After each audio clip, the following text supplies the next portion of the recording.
Hello and welcome to the WIHS Journal, Public Affairs from 104.9. I'm Paul Crutchman with day 2 of excerpts from the International Women's Day, which happened on Friday. Once again, here is Lieutenant Governor Susan Bysiewicz to introduce the next speaker. In the community of Milford, Nyjah Phelps, would you please talk about your journey and your story?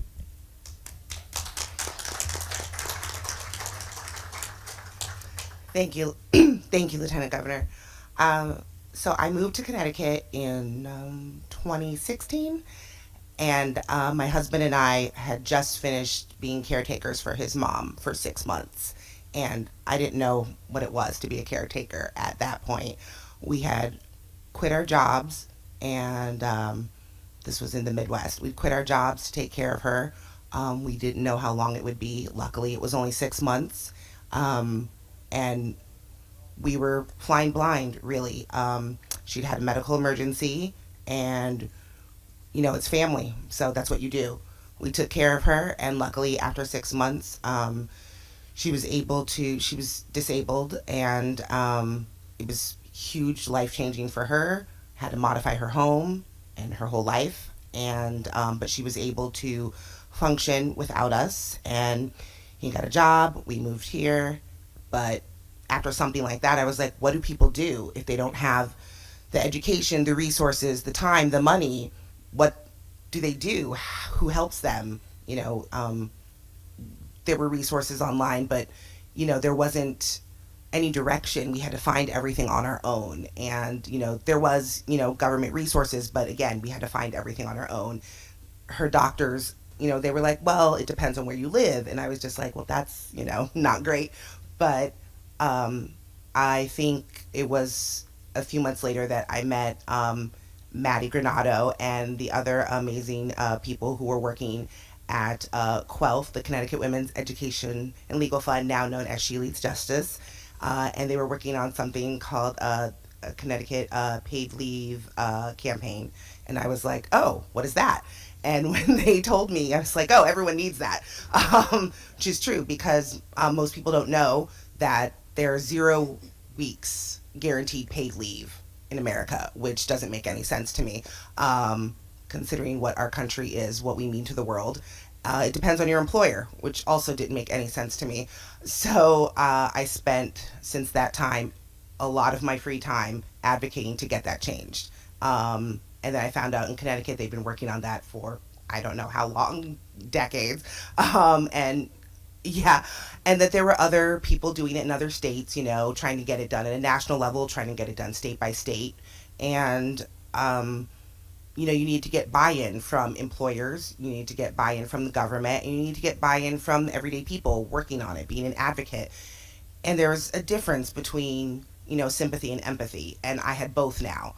So I could really understand what it was like, and I just, you know, told my story to people, what it was like, what we had to go through, because, you know, the data convinces people's minds, but anecdote convinces people's hearts. So I tried to do both as much as I could, and I kind of became like the number one like volunteer at QWELF for doing paid leave.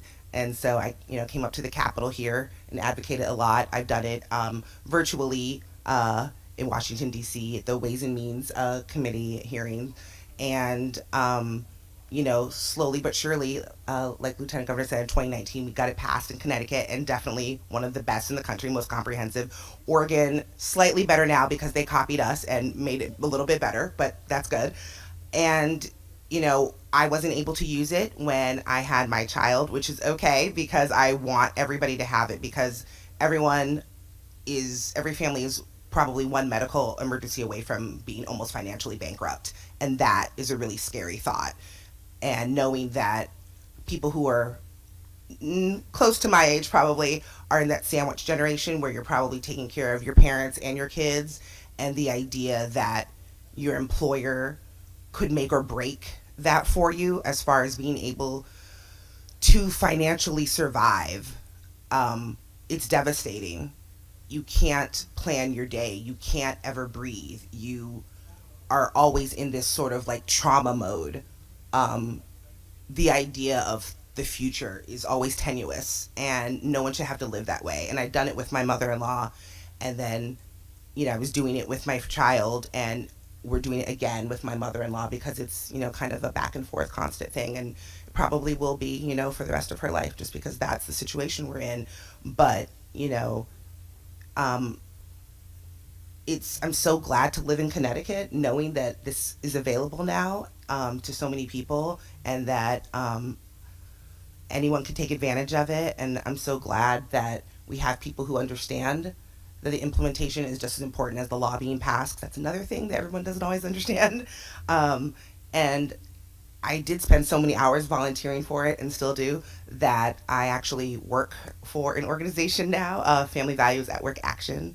They're the C4 sister org to the C3 that Sheely's Justice is a network partner of, because I'm so passionate about it that they asked if I wanted to work for them. I was like, of course. So it's what I spend a lot of my time doing, because I just think it's so essential for everybody. It benefits employers, it benefits employees, it benefits all workers. Everyone needs this, and it works. We know it works. It's what Congress has. They have it for a reason. It's because it works for everyone.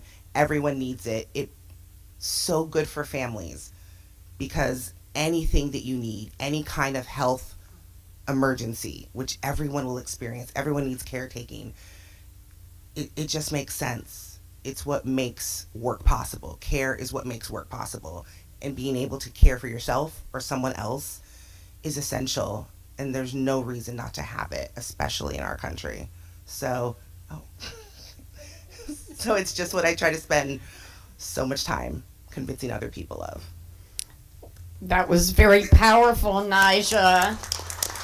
And I do want to acknowledge our board chair of paid leave, Fran Pastore, who in her other life also advocates for women through the WBDC, uplifting women-owned small businesses. And speaking of small businesses, I would next like to introduce Lori Supernaut. She is the owner of a very cool business called Leaps and Bones, which is a pet supply store and bakery.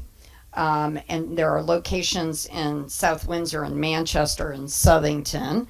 And maybe she can tell us a little bit about that, and talk about her experience with paid family leave. Thank you very much, first of all, for having me here today, and for hosting International Women's Day. My wife and I started this business in 2008. We were two women trying to forge our way in baking pet treats. That's what we do, right? That's our core business. However, we both came from a corporate world, and with less than 20 employees today, that's our average, a very small business, I think people forget us, right? They forget that we have part-time workers, we have full-time workers, we have us. We also have parents, we also have lives, we also have partners, things happen. And when we decided to open our business in Connecticut, it was because of the inclusivity we felt here. I grew up here, my wife is from Iowa, and we just felt that Connecticut was moving towards where we wanted to be in 20 years. So subsequently, when we opened our business, we decided to stay here. We have no intention of going out of the state. And one of those reasons when the Connecticut Paid Leave Act came into play was the importance of not only supporting women, but supporting families. Our company hires mostly part-time. We have, it's about half and half. And the difference in that is that part-time workers never have stability. They don't. And we can't afford to put everybody on part-time payroll, but if everybody wants to buy our biscuits, I would gladly do so. This concludes 2 days of excerpts from International Women's Day observance at the State Capitol Legislative Office Building in Hartford last Friday. You heard on today's broadcast Nija Phelps. For further information, call us at 860-346-1049, 860-346-1049, or email wihsradio.org. The opinions expressed are those of the participants, not necessarily those of the staff or management of the station. I'm Paul Kretschmer for the WIHS Journal, Public Affairs from 104.9 WIHS.